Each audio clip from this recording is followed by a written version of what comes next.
Welcome to the deep dive. Today, we're doing something a little different. We're stepping away from the big headlines. Yeah, we're tuning into something much more, well, everyday. Exactly. We're diving into a collection of, normal English conversations. Our mission here is to pull out some real insights into communication, problem solving. And maybe how we handle those unexpected little hiccups, Huh. all hidden in chats that seem pretty simple on the surface. Right. We've got these short dialogues. They cover stuff we all deal with, asking for directions, making decisions about travel, that classic, oh no, where's my stuff moment. And they might look straightforward, yeah. Mhm. But if you really listen, there's some fascinating little nuances, some really practical takeaways about interaction. Totally agree. So if you're looking to get a better handle on spoken English in real life situations, Yeah. or you're just curious about how people actually talk to get things done, And maybe have a little laugh at the occasional mix-up. then you're definitely in the right place. We'll be pointing out key phrases, looking at how decisions actually get made. Spoiler, it's messy sometimes. And yeah, those moments where things go a bit sideways. Okay, so let's get into it, this first bit. Right. Topic 1, getting from A to B. The basic challenge. The initial dilemma, yeah. How do we get to Grandma's house? Yes. That's the question. And right away, options start flying. Okay, so what's on the table? There's a taxi. Sounds easy, convenient. But maybe pricey. That's implied, isn't it? And the bus comes up. Cheaper, sure. But there's that hesitation. They're already waiting 15 minutes and someone mentions traffic jam time?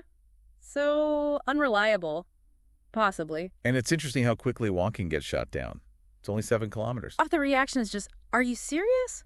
Pow, gone. It really makes you wonder, doesn't it? Maybe it's just easier to think about other ways, even for what's not a huge distance. Less effort, maybe. Could be. And then, almost like a reflex, someone asks about the metro. Is there a station near here? Our go-to tech solution. Right. Check the app, find the metro. But nope. Even the tech fails them here, sort of. It involves a detour, extra walking. It's not the magic bullet. Which is a good reminder, actually. The high-tech option isn't always the simplest path in reality. So where does that leave them? Back to the bus. Back to the bus.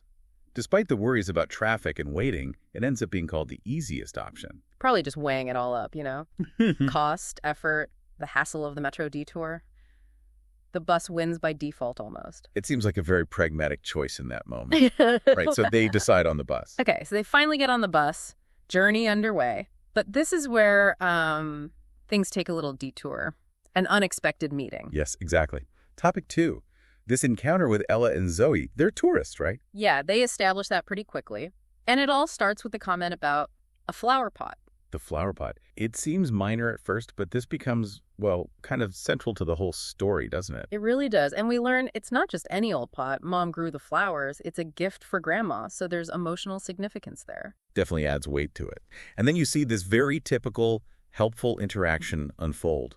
John and David, even though they're on their own mission to Grandma's, They take the time to help these tourists out, sharing local knowledge, suggesting places near the museum. right, you get mentions of a statue, a park zoo, the Love Bridge, an old coffee shop. And the directions they give are pretty specific, aren't they? For the statue, go straight, first left onto Green Street. Simple enough. But for the Love Bridge, it's a bit more involved. Roundabout, theater, and interestingly, They suggest walking for the statue, but a taxi for the Love Bridge. Why? To save time. which shows how we tailor advice, doesn't it? We think about distance, complexity, maybe how much time we think the other person has. It's quite nuanced. It really highlights how we give directions, the landmarks we pick, the practical stuff we consider, and just that, impulse to help strangers. A very common, very human interaction. That friendly chat has consequences, leads to a bit of a problem. Which brings us neatly to topic 3. The snag, the oh no moment, the flower pot. It's gone. Yes. The realization hits. We forgot it on the bus. You can almost hear the panic. And the immediate thought, Mom, what's Mom going to say? Suddenly, it's not just a lost item, it's potentially upsetting Mom. The stakes are definitely higher now, so what do? Quick thinking or trying to? They brainstorm. Could they go back? Yeah. Like the bus stops? Nah, dismissed almost immediately. Impossible option. Too far. Bus is long gone. Which specific bus was it anyway? It's just not feasible. It shows good pragmatic thinking under pressure, actually, recognizing what can't be done. So what can they do? They land on a more official route, called the Bus Lost Property Office. It's moving from immediate panic to a more systematic approach. Okay, so the phone call, that's its own little mini drama. It is polite, describing the item, hoping. And relief. They have something that sounds like it, but the instruction is key. Come and find your own, not we'll send it. Right. So now they have a new destination, the lost property office, which means more navigating, maps, directions, another step in their unexpected journey.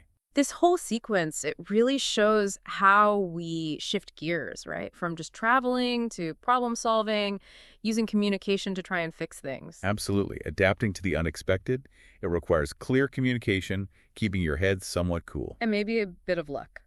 Okay, so they get to the lost property office. End of story. Phew. Not quite. This is where it gets, well, almost comical. Topic 4, the identification challenge. You couldn't make it up, could you? They find the flower pot. But there are 2 of them. 2 identical flower pots. Identical. How? Why? It's just bizarre. Same colors, same size, same flowers. Talk about a dilemma. How on earth do you choose the right one when there's literally nothing to tell them apart? You can feel the stress building again. And what's their first idea? Flip a coin. Seriously, it shows how stuck they are, doesn't it? No logic left, just pure chance. The real measure of desperation. Just hope for the bet, 50-50, but then the phone rings. Lifeline. It's Mom. Just checking in, maybe. But she drops the crucial piece of information. Completely by accident, it seems. I forgot to remove the price tag under the flower pot. That one sentence. That tiny overlooked detail. Hmm. Under one of the pots.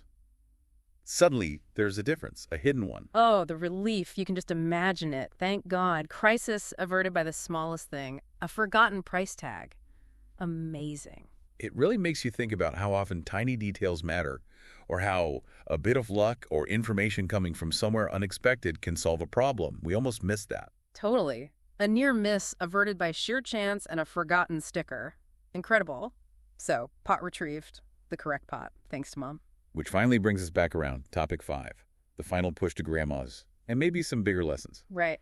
Focus snaps back to the original plan. Get to Grandma's house. Probably feeling quite frazzled by now. And definitely late. Mm-hmm. This whole detour, the tourists, the lost pot, the identical pot saga, it's eaten up time. But this whole sequence, hasn't it? From arguing about buses to nearly losing the gift.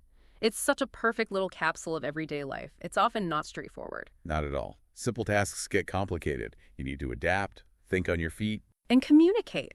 Think about all the talking they did, debating routes, asking tourists, giving directions, calling lost property, talking to Mom. It's constant. Communication was absolutely key at every stage. And, yeah, let's face it, that bit of luck with the price tag didn't hurt either. Definitely not. But underneath all the chaos, you see people processing information, weighing options, using tech, asking for help, dealing with setbacks. It's all happening in these seemingly simple chats, the background processes of just getting through the day. So, wrapping this deep dive up, what are the big takeaways for you listening in? Well, I think this journey really shows how much goes into navigating even simple stuff. Right. Getting somewhere, keeping track of things. It takes communication, thinking things through, even if just for a second. We saw how important clear talk is, how people consider different angles like the bus versus metro thing, and how planning meets. Well, reality. You need to be able to improvise. Life rarely sticks to the script, does it? And these conversations give you a real peek into how we manage when it goes off terme. Adapting in real time. So hopefully listening in on this gave you some, useful insights into how English works in the wild, and maybe a chuckle or two at the flower pot drama. Yeah, hopefully. And it leaves us with a final thought, maybe something for you to chew on. Yeah.